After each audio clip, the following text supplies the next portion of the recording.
Hi, Nate from Nerdarchy here, for nerds by nerds, and with me is my esteemed colleagues who all went to a really cool thing called Geek Fest that I didn't get to go to. So I'm going to ask you guys a whole bunch of questions about it, so I can kind of experience the feeling and flavor of the place without actually having gone there.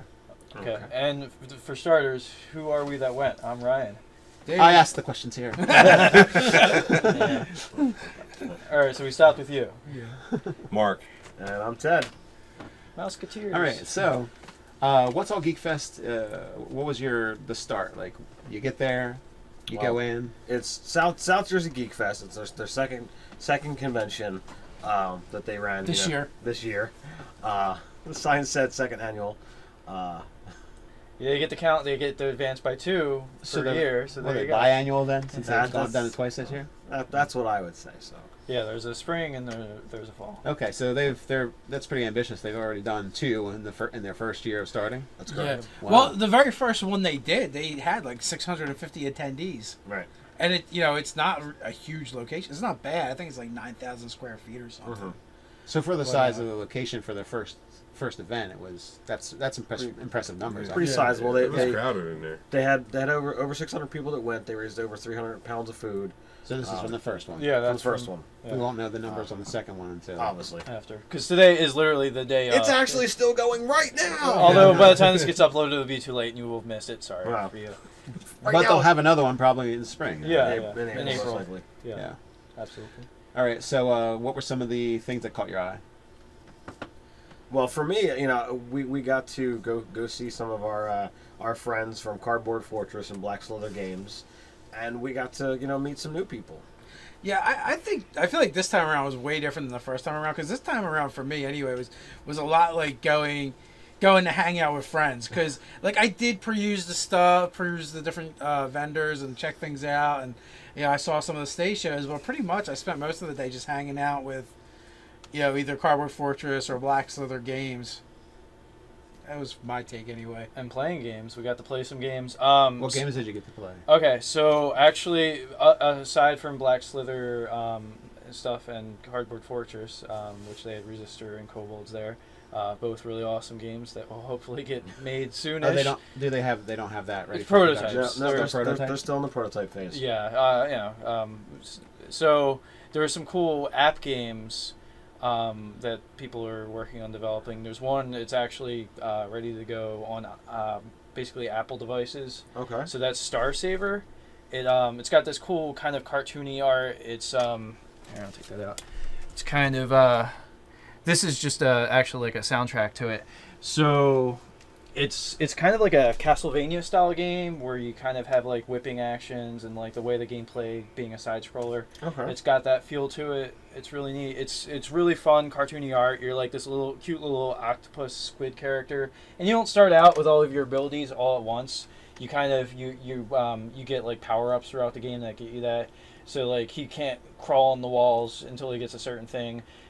You like whip around this big like bulbous figure. I don't know what kind of animal he is, if he's supposed to be a sea thing, but he's like chained to the octopus, and so eventually he can like grab the hooks with his mouth, because he like eats things. He attacks things by eating them. He can like grab your enemies and like spit them out too at other things. He Yoshi's them. Yeah, basically. So it was really fun. The art's really good, and the cool thing is, so this would be for like Apple devices, say the iPad or the iPhone, that instead of being like you tap the screen in various places to control to handle the controls, it's got there's a left and a right icon on the lower left of the screen, so it's almost like your X on an old Nintendo controller, and then there's just like a couple buttons on the other side, so it really handles like when you're holding your phone or your iPad. It handles like an oversized controller, but you're also holding the screen there. Oh wow! So cool. yeah, that was cool. I mean, I'm sure there's other games that have had that mechanic. I wasn't sure if it was novel or not, but Quick question: cool. Do any of us own Apple devices? Yeah, I don't. I don't either. Well, my wife has one. So I have a iPhone 3, There you go. something like that. All right, Yeah. so sell the Once upon a time. So I mean, they are working on making a version that's going to work on Android too. Because I would love to have it. I would totally buy it on my Kindle Fire. Right. So yeah, that's that. Yeah, unfortunately, it is strictly for Apple right now. Another cool game I played was this game called Threshold by Quadratron is the developer. So that game, it was very a lot of the graphics you had a very hand-done look to it, looked like watercolor painting. You went rogue this time, man. You went all digital. I had to try some new things out. So this game it's a console game that's going to be released on Steam, and it's a puzzle game. So you have this little Tetris. No, you have this little girl figure that, depending on which direction she's facing throughout the gameplay, it's either winter or fall, or maybe it's summer. So winter or summer. So if she's facing to the right of the screen, it's winter. When she's facing to the left, it's summer. So the terrain of the game changes. So sometimes you have trees to jump on because they're in full bloom, but when it's winter and you're facing the other way, you can't jump on them. So depending on how it basically dictates how you're going to go. It's a side scroller. It's another side scroller that it's such that when you go sideways off the screen, you reappear. If there was terrain that's on the same plane, you go on the other side.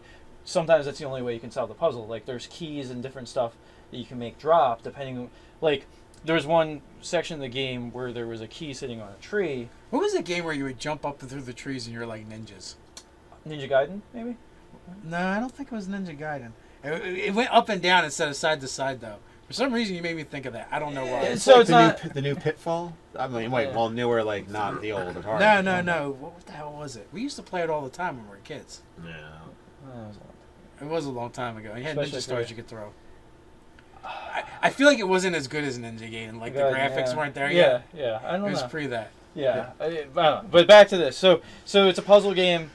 So there's a key that you have to get. It's sitting on top of trees or whatever. So you get over to one side of the board, and you turn the other way, and the tree goes away, and you have to jump and get the key as it's falling off. So you have to trigger by turning left or right to make things fall. And then so it's a puzzle game. It's a puzzle game. Is that what you're trying to say? It's really cool. Yeah, it's really neat. People should check that out. Yeah, absolutely.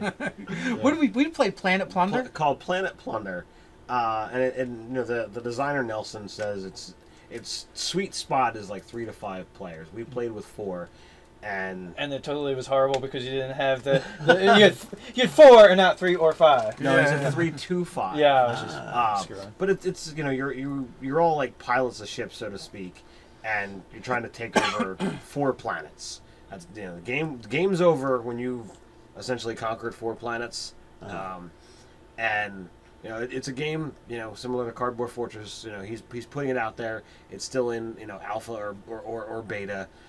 He's done all the artwork himself, but I mean he had a fairly finished product, so it didn't have the feel like I was playing something that was out of sorts. It looked like something that I could just pick up on a shelf and play. I feel like the thing though, if I were to do a show as a game designer, there's the quick and dirty, I write stuff down on or on 3x5 index cards or whatever. But I feel like if you're going to show it in a public forum, you're going to want it to should look like a game. Semi-finished, because otherwise people are going to be dismissive about it. I mean, you're trying to sell it before you're even trying to it's a pre-sale. Sell it physically. Yeah. Right. No, I mean, sell the idea. Even Resistor and Cobalt, both of those seem like done games. Right. They're prototype, but not really. Yeah, the graphics are Resistor on did not give me the prototype feel at all. Yeah. Right. Except for they didn't at the time they didn't have the box finished. I thought you said you weren't there. Well, I've played Resistor previously. I swear I wasn't there. I've played previously. You were hiding in the back playing Resistor. I played Cobalt and Resistor at an earlier thing in Delaware, right? PA. Some other close and some other state. Nate was the guy in the Spider-Man costume. Big ass. So, Mark, what was your experience? What did you play? Well, this is my first time there. I didn't play anything. I hung out mostly at the CZW table because I was excited to see those guys. What is CZW? CZW is it's like low-level WWE. Okay. It's the stage wrestling, and when I used to at this gym, they shared the gym with us, and I got to go in the ring a couple times, and that's when I found out that those ropes, oh yeah, they're just a thin pad over metal cable, and it really hurts. Were you trying to like bounce off them and then they bounce off the rope. I bounced off the rope. I thought I was gonna die. I was like, you're supposed to scream. I was like, oh. Why did your wrestling scream sound like something that should be in a sex movie? Because it should have. I mean, because that rope turned me into a big sex movie part. There. So you got to hang out with those guys. Yeah, it was cool. So you were talking to them, and we may see like a Nerdarchy Lucha Librador wrestler then at some point, maybe? It could happen. It could happen. Yeah, you could wear a mask with a big N. Big N. Yeah. Big N on my face. They moved the stage this year. Yeah. They put it more in the more mainstream, you know, where you could see it. And they also had, I don't know if you guys noticed, they had the room off to the side where people were playing games. Yeah, well, in addition. Yeah, I don't know if they were running like a organized. I know they were doing Magic tournament. Oh, maybe they were doing tournaments. I know they had a Magic tournament going on, but I don't know if they had other. Yeah, I had a glance in there as off to the side as we were leaving. I got to see a 3D printer in operation. That's kind of cool. That was pretty neat. That thing is weird. It's very like sci-fi-ish. It's here. Yeah, the 3D printers I've seen on TV or on the internet, it's like enclosed. Here you actually see the thing working, doing, creating it layer by layer. I'm ready to see some Nerdarchy 3D printed shit. I don't even care what it is. Just as long Goblins or logo, I don't know. Yeah, as long as it's 3D printed and then Ryan paints it, I don't know. Paint every individual piece. Yeah. No, we want you to stitch real clothes on them. Yeah. Oh man, did you see that 3D printed Oogie Boogie? That was awesome. Yes, and that was a mess up. Well, yeah, they can print with like a wood fiber, and so it had this very thin, like it was almost like a paper mache, but with wood fiber, and usually it's not supposed to be a lot of like sprue, the things that would be on miniatures, jagged edges and stuff. Yeah, usually they're supposed to be pretty clean. Well, like the mess ups were there, but they're like that looks like threads of fabric. It makes it more like Oogie Boogie. Yeah. I didn't realize it was supposed to be a mess up. I thought it just came out really good. Oh, I wouldn't have noticed either, but he pointed it out. Yeah, same. I had the same conversation with him. It sounds like. So who was using the 3D printer? Was that one particular person? Had it? He's got a business. Company, he's got a business for it, which is really cool. Do you have that part it's there? Printed Solid. Printed Solid? Yeah, based out of Newark, Delaware. Or it could be like many corporations are theoretically out of Delaware. So he may or may not really live there. Yeah. Delaware. Well. Either way, it was really cool. I think I would like to get some Nerdarchy stuff, swag made up for it. Yeah. I don't know if you guys will be able to get it or not in the future, but we want to have it. We'll look into it. Yeah. We'll see what happens. Yeah. So actually, Planet Plunder, we talked about how finished it was, but how was the gameplay on that? It was fun. It felt longish for the game, but I mean, some games just are longish. Well, also too, we should also say that like it was convention circumstances of being very loud, so it's not like you're going to hear the rules discussions very clearly, and like when you're just learning the gameplay always slower. Yeah, I definitely want to play it at a table. We're gonna try and get in touch with Nelson and actually do a play here where we're not looking at the crazy surroundings and the loud noise in the background and whatnot. Harley Quinn. Justin or something low. Oh yeah, they were cosplayers, by the way. I think that's what Mark's trying to say. But basically, anytime you have a game where it's opponent versus opponent, and you have cards that it's like, oh, this is just going to screw over another player, and you have a set win condition. Anytime you have a player who's got distinct advantage, everybody else can turn on him. And it definitely slows the game down. At one point in time, I was one planet away from the win condition of 4, and everybody turned on me, and I went down to 1 planet. And that seriously slowed me down and divvied up what I had. Parceled out everything you'd accumulated. Yeah. So the key is to be the second guy that's going. Well, it's like Munchkin. It's basically Munchkin Yeah. mechanics. Yeah, it's Munchkin, or similar to zombies! Exclamation point! Exclamation point! Exclamation point! I just had to throw that out there. So if you don't have that situation where people are gunning for you, you can get to it quickly. Go ahead. Not anything to do with the game. There is one important thing I think we should mention, because a lot of people, they probably have no idea what South Jersey Geek Fest is or about. It's really it's not really your standard like convention, in the sense that it's way more of a hodgepodge, I think, of things where usually like it's one weighted towards genre something, or a specific thing like comic books or a specific genre or whatever, where this is like everything. If it's geeky, they want to have it there, and they do a good job. It's like geek nerd culture. Well, you got minus all of the popular culture, like like the all the movie stuff and this and that. Well, Because you that takes got up a lot guys of selling real estate. toys, vintage and new. You got people selling Some comic comics. books. You got people selling video games. You got game designers both in the digital and the real analog, if you will. And then there's actually a stage with performers. They had AJ Kirk doing Yo-yo some of his stuff. yo-yo balancing, juggling. Balance a vacuum cleaner, like a heavy old school vacuum cleaner, on On his his nose. nose. Yeah. Well, was it nose or was And it don't like his forget mouth? Jumbo It's his Jenga. nose. Yeah. Oh, there's always Jumbo Jenga. Sadly, we didn't get to see the Scout Trooper playing this year, like we did last time. They had the cars outside. Basically a geeky nerdy car show going on outside. Yep. Yeah, they had the General Lee out there. And the Jurassic Park Jeep. Yeah. Yep. Yeah. So there's lots of fun stuff, lots of things that cover, So many wait, bases. so we've got carnival aspects, we've got car show, we've got game designers showing off their stuff that's going to come out soon. Yeah. So the up and coming things. We got people, and stuff to buy. wrestling. yeah, semi-professional wrestling, Stuff got to buy. like geek nerd flea market. essentially.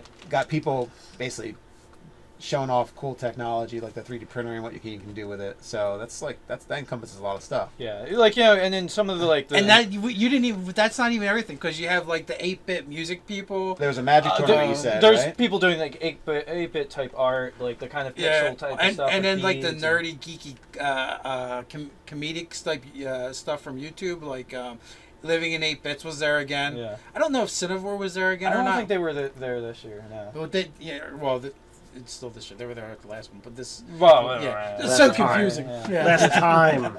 In the fall session Last there. season. Fall season. Yeah, last season. We're in the fall season now. Yeah, they were there in spring and not in fall. That other Yeah. season. Yeah, that's right. That's not winter or summer. That's So right. it sounds like evolved a lot of different, had a variety show for nerd and geek culture. It does, and they really do seem to cater to the indie games too, and then they have the other stuff. So it's really a nice mix. It's $8 to get in at the door. If you pre-order, I think you can get a ticket for $5. Yeah. If you come in costume, you can get in for $5. If you Bring bring your canned good. canned goods, you can get in for $5. Right. So yeah, this way you get to do your. So your charitable essentially, bit. if you try even a little bit, you can get in For $5. $5. Hey, but for the $8, the full price $8, and another $12 for $20, you get a T-shirt. So right. there you go. Good. It's good. I mean, most people are gonna come from an ATM with their $20 bill, their crisp $20 bill. I know, I equals did. Admission and a T-shirt. So did you guys get anything cool? It's a swag bag. Oh yeah, we Hey, did get a all right, swag So bag. you got a Some swag nice- bag. Lay it on So- out. You wind up with some business cards of some of the people that happen to be vending. Black Slither Games and Printed Solo or Printed Solid. We had Game Alley and Evil Dead the musical. Oh yeah, so that's happening in Woodbury. Actually, a musical based on Evil Dead. Yeah, what's that? That's tonight. No, Wait, no, October that's 31st to the October. Oh, okay. 1st. Of November 2014. Jamberry, an independent consultant, have no idea what that is. We have a PlayStation lanyard. So You know what? That was the table next to Cardboard Fortress. She made plushy stuff. oh, okay. Oh yeah, Have nice little. I'm guessing they're glow in the dark vampire teeth. nice. You got assorted candies, a bag of popcorn, Gamer snacks. Yeah. Got some Just gamer need snacks some there. need some a Mountain little Dew. little jumping spider, Leaping giant spider. All right, Some- that's a giant. some coupon for places around here. We They're got local. Tiki Board Games on And there. a nice little stack of comic books. Looks like you got about 4 here. Cool. So, not for essentially a bag for free that they hand you for walking in, not a bad little haul. Nice. Nothing spectacular, but not bad. No, I'm seeing some of these are advertising for an event that's going to happen soon. We're going to get this video up soon, so Right. we want to put the links down below underneath the video. We can do that. Yeah, I mean, to South Jersey Geek Fest for one, to their fan page, so you guys can stay plugged in. If you're in the tri-state area, it's a nice outing for the day. Go hang out, meet different local people that are in the scene. Yeah, it's a good time, and you'll definitely, if nothing else, you'll be able to play games that you can't play anywhere else. Right, because you literally can't buy them yet. There's people that at this one that were at the last one going, "Can I buy it now?" Nope. And I'm like, "No, not yet." Yeah. I'm waiting for. So this we're to looking come at out. you, Carbon Fortress, and Planet Plunder guy. We're looking at you. Start that Kickstarter. Tough guy. Yep. Yeah. All right. So- Anything else you wanted to add? I'm all. I think that I think that well covers it. The food could have been better. Yeah, they only have one food vendor there. Yeah. And those what is it? Canadian bacon on a stick, complete ripoff. They They should be got you. ashamed. So for you doing were that. displeased with the prices and the food choices. Yeah. Well, I would say the events price is usually just you're gonna have a food mark. choices. Yeah. Yeah, there wasn't much selections. That would be the only thing. I guess if they did some of that stuff outside, Well, it'd be cool if you could get like a couple of food trucks, really. Yeah, You yeah, could that would be perfect. Because I know there's food trucks that are like there are places in Cape May, which really isn't that far away. Like there was a pretty good barbecue food truck. I mean, you can't get too many vendors into it because like then But people one gotta make more. their end. Yeah, if you do one more, One or two more. it'd probably be okay. Yeah, right out in the parking lot, it'd be sweet. I would say that would be like one of the minor downfalls to the Geek Fest is there's not enough of that. Like I think last time they actually had the Girl Scouts there as well, Yeah, and they were selling a bunch of snacks and doing a fundraiser. yeah. And So a they- little competition would be beneficial. yeah, to the- and then you could have gotten the chocolate covered bacon Right. Ah. Yeah, that was a Made- smart made- idea on their part. Yeah, made by real Girl Scouts real girl. That's cool.